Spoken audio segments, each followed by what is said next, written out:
I had been living a life I thought was secure and happy until everything crumbled in an instant. Last Friday, my world shattered when my fiancée walked into our home with another man and casually said, "We were going to tell you eventually." I froze as I saw the man sitting next to her on our bed, close enough to make it clear they weren't just friends. He smirked at me, making it even worse. "Guess you're not good enough," he said. I didn't yell or get emotional. I just packed a bag, grabbed my essentials, and left. For the next few days, my fiancée's attempts to reach out were relentless. At first, she was angry that I left without talking, then confused, and finally begging me to come back. She claimed it was a mistake, but how could I believe that after she had been seeing him for months right under my nose? I couldn't wrap my head around the fact that while I had been planning our wedding, she was sneaking off with someone else. I spent a weekend at my sister's place, and she was incredibly supportive, giving me space and helping me through the emotions. I requested time off from work and began dealing with the aftermath. I reached out to a lawyer to sort out the situation with the apartment lease, and after speaking with our landlord, I learned that I could get out of the lease as long as I found someone to take my place. It was now on my ex to figure out how she was going to manage the rent on her own, since I had been covering most of it. That Monday, I went back to the apartment with a couple of friends for support and to gather my belongings. As we packed everything I wanted to take with me, I found a hotel receipt for a weekend trip in February, one that she had told me was a girl's trip. It was booked under her affair partner's name. That was the final blow. I also found my grandmother's engagement ring in her jewelry box, which just confirmed everything I had feared. I left behind the furniture we bought together and anything that had been a joint gift, but the ring, that was mine.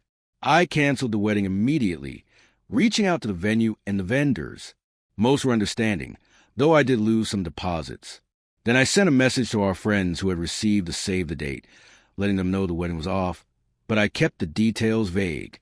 My ex started bombarding me with texts and calls, pleading with me to come back, blaming me for not being there enough, and saying it was all a huge mistake. I blocked her number, but she kept calling from different numbers. She even showed up at my work, making a scene in the lobby. The next day, she appeared at my sister's house, trying to confront me again. When my sister told her to leave, she sat in her car outside for hours before finally leaving. Then she found out where I get coffee every morning and ambushed me there, crying and begging for me to listen. I simply told her the time to fix things was before she spent months with someone else. What's been even harder is seeing how our mutual friends are reacting. Some are telling me I should at least hear her out, while others are firmly on my side and have cut contact with her entirely. Her parents have called me too, apologizing for raising a daughter who could do this. I reassured her father that he had no reason to apologize. She made her own choices. As for me, I'm taking things one day at a time. I've moved into a small but comfortable new place, and while it's a bit of an adjustment, it's mine. My friends have been amazing, helping me settle in, bringing over food, checking in regularly. I didn't realize just how many people truly cared until I needed them. But despite the support, the situation hasn't calmed down. It's only become more intense. Last Friday, as I was having dinner at my sister's, someone began pounding on her door. It was my ex-fiancée, completely hysterical, screaming loud enough for the entire neighborhood to hear. She kept shouting, "Please, I made a mistake." My sister tried to calm her down and get her to leave, but she refused, insisting she needed to talk to me, that I was being cruel by ignoring her, and that I owed her a chance to explain. When my sister threatened to call the police, my ex shoved past her and stormed into the house. I was in the kitchen, and suddenly, there she was, mascara streaked down her face, looking like she hadn't slept in days. Before I could say anything, she launched into a story about how her affair was purely physical, how she'd been confused, and how her coworker had pursued her relentlessly. But now she realized I was the one she truly loved.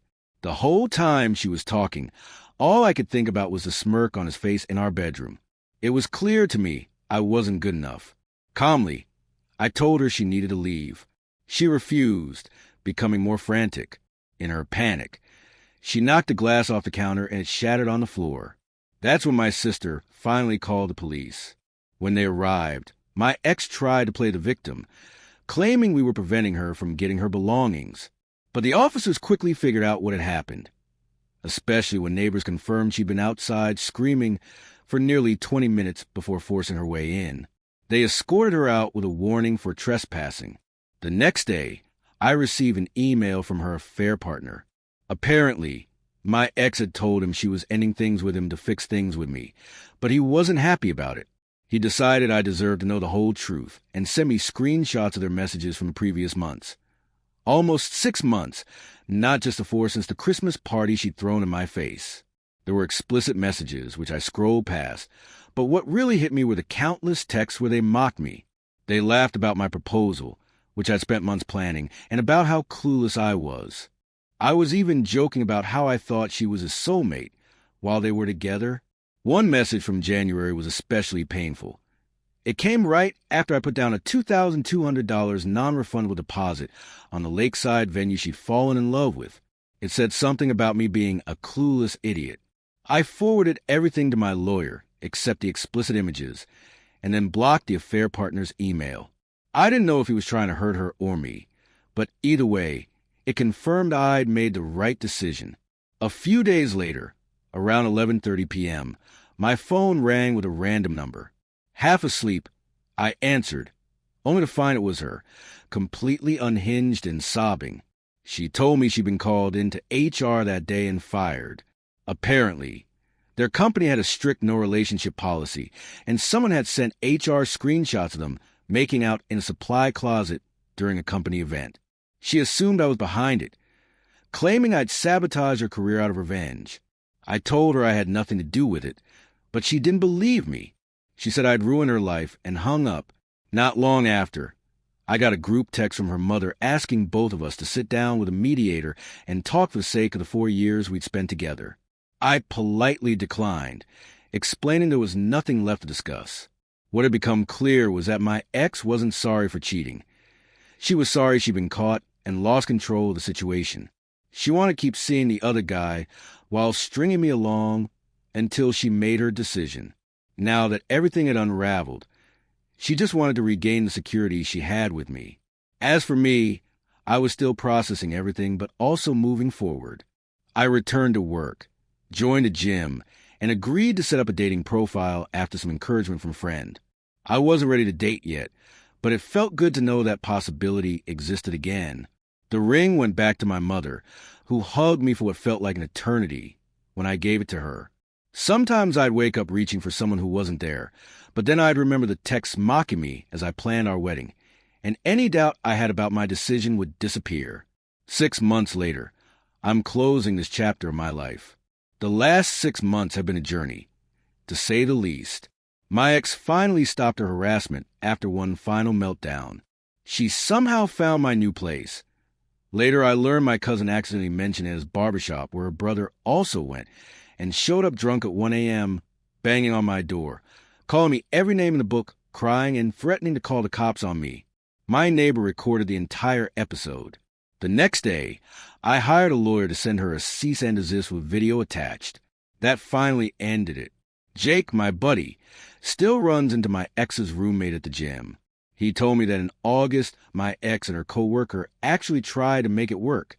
They moved in together, but it only lasted 5 weeks before she called in with the HR rep. Apparently, she went ballistic, trashed his Xbox, and moved back in with her parents. I didn't feel anything when I heard about it, just mild curiosity. A few months ago, I bumped into my ex at Target. She looked thin and jumpy, pushing her cart back and forth like she couldn't decide whether to approach me. Finally, she said, "Hey," in this small voice I barely recognized. I just said, "Hey," back and kept walking. It felt weird, but I didn't feel much of anything. No anger, no pity, not even that stomach-turning feeling I'd expected. It was just a vague discomfort, like running into a coworker you don't particularly like outside of work. For me, life has been taking unexpected but positive turns. The temporary apartment I was staying in was being renovated, and I ended up talking with one of the contractors about their terrible drywall work.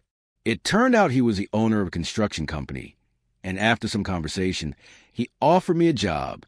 I've been working there since July, earning better money with a normal 40-hour week instead of 60-hour weeks at my old job. I'm no longer chained to a desk all day. In July, I ran into my sister's neighbor at a small venue. We were both there for the same obscure post-rock band I love. We got talking, exchanged numbers, and started hanging out. It led to coffee, then beers, then dinner. We've been dating since August, and it's been so different. We actually talk about difficult stuff without it turning into a blame game. Small things like her asking me directly about my boundaries with her guy friends feel so simple, but were impossible with my ex. I've also reconnected with friends I lost touch with during my relationship. One of them recently told me it's good to have the real me back. I had written off the $2,200 venue deposit as just another loss from this whole mess. But last month, the venue manager called me. They had a cancellation for a fundraiser for kids with cancer and applied my deposit to cover the event. I received a tax receipt, and it turned out the kids and their families had an amazing day by the lake. It was the first time I smiled about anything wedding-related since all this started. I still get hit with waves of anger sometimes, mostly when I remember specific moments. Her excitement about wedding cake tastings while she was texting him, or the Christmas gift she gave me while they were already hooking up. I don't know how much it was real anymore, but I dodged a bullet. It could have been divorce papers instead of broken lease. And kids could have been caught in the middle. One of my college friends is going through exactly that right now. I saw my ex at a mutual friend's birthday last month. She looked rough, but I felt nothing much, just a vague sadness for what could have been if she'd been the person I thought she was. I'm not going to lie and say everything is perfect now. Some days still suck, but most days don't. I've got a better job, a smaller but nicer place, and I'm seeing someone who doesn't make me feel like I'm always one mistake away from being replaced. That's pretty much it. Just another guy who found out his fiancée was cheating, walked away, and lived to tell about it.